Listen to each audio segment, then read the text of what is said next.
Hey, what's up guys, this is Prapreet and today I'm going to be talking about 5 mistakes every photographer makes. Beginner, amateur, professional, no matter who you are, you're going to be bound on making these mistakes, and I'll be just talking about things that you can do to make sure that they don't actually happen to you. So let's get started with the number one mistake that I think is most common. I actually made both of these technically there's two different things, but going to a shoot and taking your camera, taking everything, lenses, flashes, all those things, but forgetting your batteries or your SD cards. I went to a location site once about, I think 2 months ago, and I completely just walked in with my kit and I did not realize that there was no SD card inside of my camera.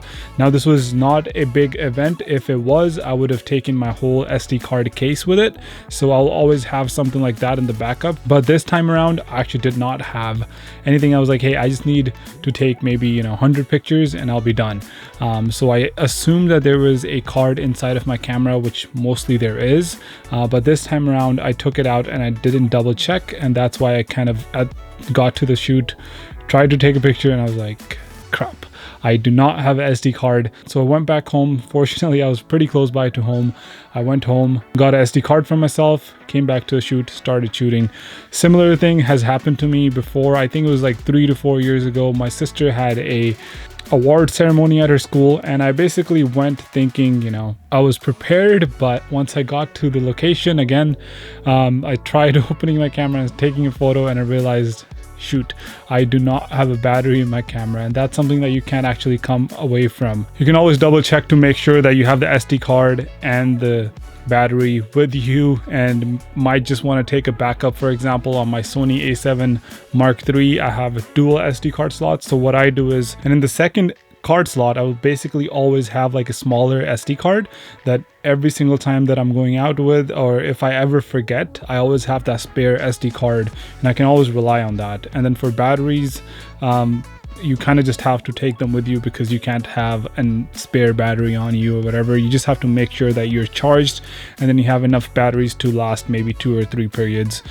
So that's kind of what I do with that. So the second mistake almost every single beginner or amateur photographer makes is buying cheap lenses. Now lenses are one of the things that do not depreciate in value, so the value almost sustains and keeps itself unless the same company, like for example Sigma, Canon, Nikon, Sony, etc., they basically come out with a different lens, and it's just smaller, lighter, performs faster, better focus. That's one case when the lenses will depreciate in value, but most often they actually do not depreciate. The bodies are the ones that usually go down like every 2 years. So lenses are a really good investment into your photography and video. You need to buy lenses that are good glass. Let's say you're a beginner now or amateur now, you're doing some, let's say grad shoots or something smaller, but in the future you're going into event photography or going into more pro photography, and then you'll be basically stuck with these lenses and you won't actually sell them for much. I remember the Nifty 50, which is again a great lens, no complaints, but again, it's $100. It was a cheap lens. The focus was very, very slow, kind of horrible. But again, it was a good lens for that price. But when I sold it for like $50, which is, as you can see, it almost depreciated by 50%. Although this camera or the Sony lenses that I owned, I basically owned really expensive or high quality glass since the beginning, and I've been using those lenses since, and it's been like 4 years since I've been using those lenses, and it's really nice, and I don't think I'll ever have to sell any of those. Number 3 mistake that I would say almost every single photographer makes, especially amateurs and beginners, would be that they carry too much gear to their events or to their travel adventure hikes, trips, etc. So basically, even I did this, so I'm not saying that I'm perfect. I've made these mistakes for you to tell you guys, don't do these mistakes. So I went to Europe in 2018, and I was kind of going through that amateur phase where I bought all this gear. I bought an 85mm 1.4, a huge, enormous lens, and then I bought 35 1.4 from Sigma. Again, not a small lens. I had a gimbal with me, so I wanted to go out and shoot. as many good photos and videos out there. And then I also took a GoPro with the stabilizer, Karma stabilizer with it, but to my surprise, I wasn't able to do too much with all that gear. So my gimbal, my huge Xeon gimbal, I wasn't able to use that properly. I wasn't able to get anything off of that basically. So I was carrying like another 5 to 7 pounds for no reason.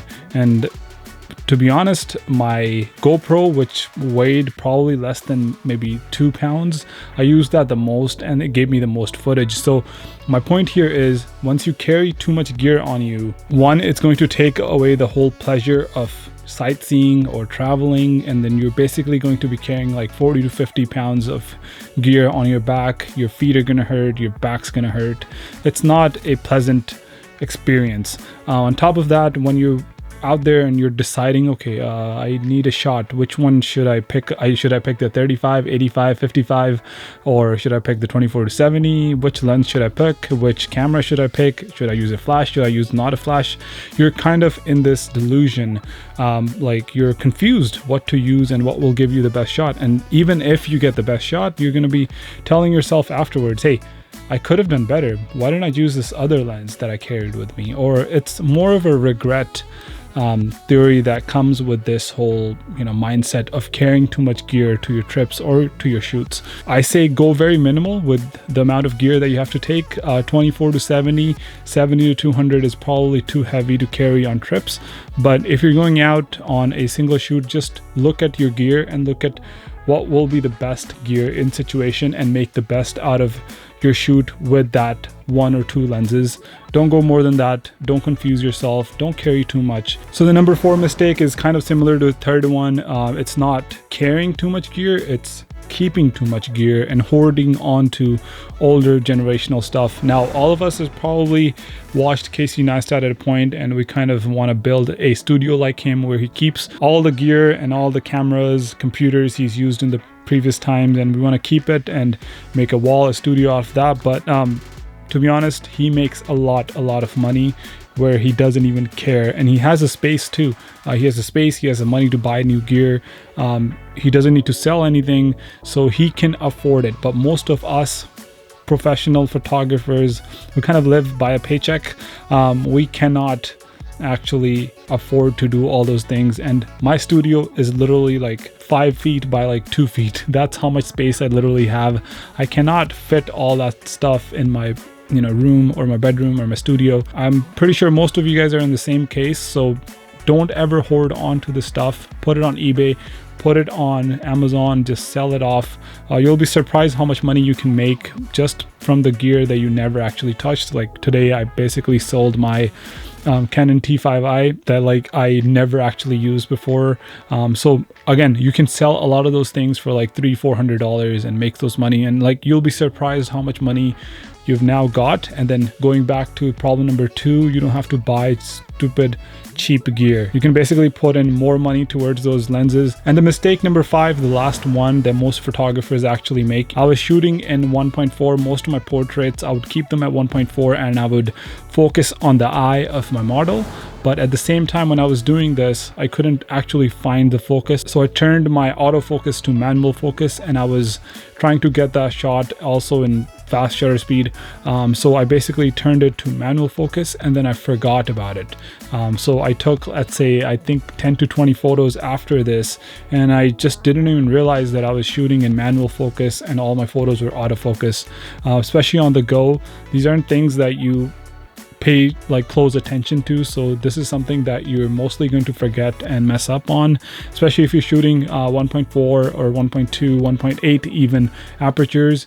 Your shallow depth of field is so small that you're going to miss that focus and your picture's not going to look as good. So always make sure what focus setting you're on. Always, if you switch to manual focus, switch it back to autofocus so you can nail down that focus on your model and make sure everything is sharp. So these will be 5 mistakes I think every every beginner, amateur to a professional photographer makes. If you guys want kind of a second version of this, leave a like and comment on this video. Let me know how you guys liked it. If you have any other mistakes or hiccups that you've made in your career or while taking pictures or whatever you want to call it, also comment that down below as well.